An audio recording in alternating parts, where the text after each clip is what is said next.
Often people ask me, what do you miss? What are the things that you used to do that you can't do anymore because you're blind, or that my vision has deteriorated?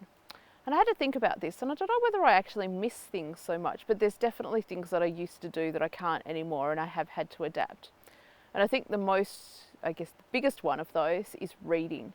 So of course I can read digital copies of things, I can use audiobooks, but the feeling of picking up a book and reading it and just being able to have that at your fingertips, the smell of the book, the sensation of having the book in your hand, I think I really do miss that. And I was such a little nerdy bookworm when I was a young kid that was something that I always seemed to have a nose in a book. And even my parents said, "Oh, look, you're always reading." And so I think that is definitely one of the things that I miss.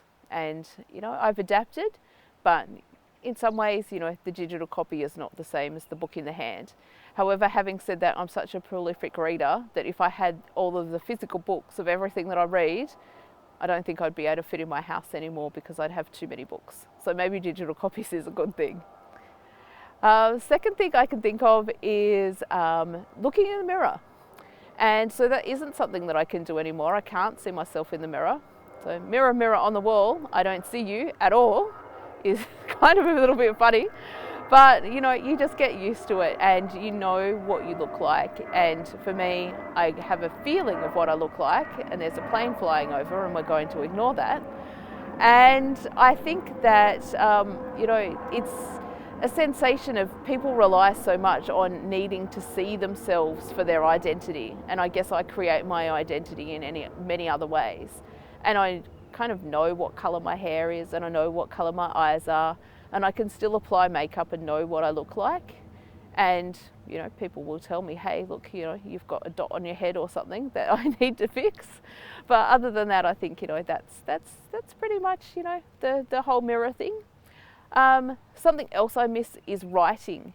And I used to be, once again, a bit of a prolific writer. I used to write all the time, write stories, write stuff, always as a kid.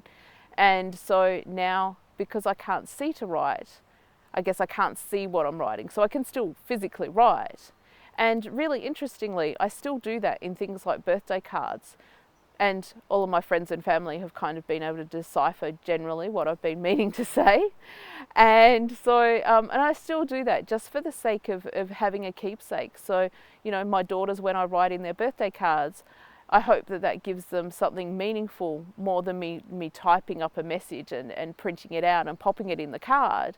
I think, having the actual writing in the card, even though maybe they have to take a while to decipher it, is probably, something that's a little more special. But in terms of, the adaptation of that, then of course we all have the opportunity to use computers and type, and many of us just rely on that these days rather than handwriting anyway. Something else that I can think of is, maybe just even going for a walk.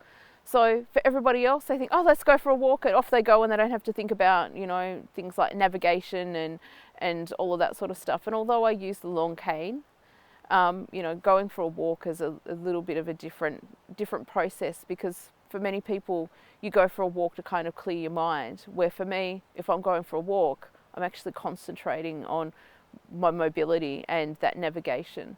So it becomes a very different prospect from just going for a stroll to actually, going somewhere and walking and navigating my way.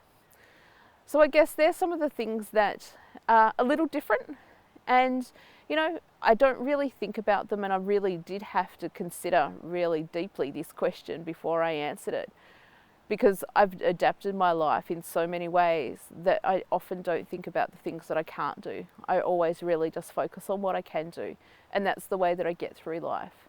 Because if we focus on the things that we can't do, we're going to end up feeling negative and miserable and sad about what's not happening. So just focus on the stuff that you can do, and that's the way that I manage to get through and keep adapting things along the way. So thank you for the questions, and if you do have any more questions, please drop them in the comments below and I will endeavour to answer them.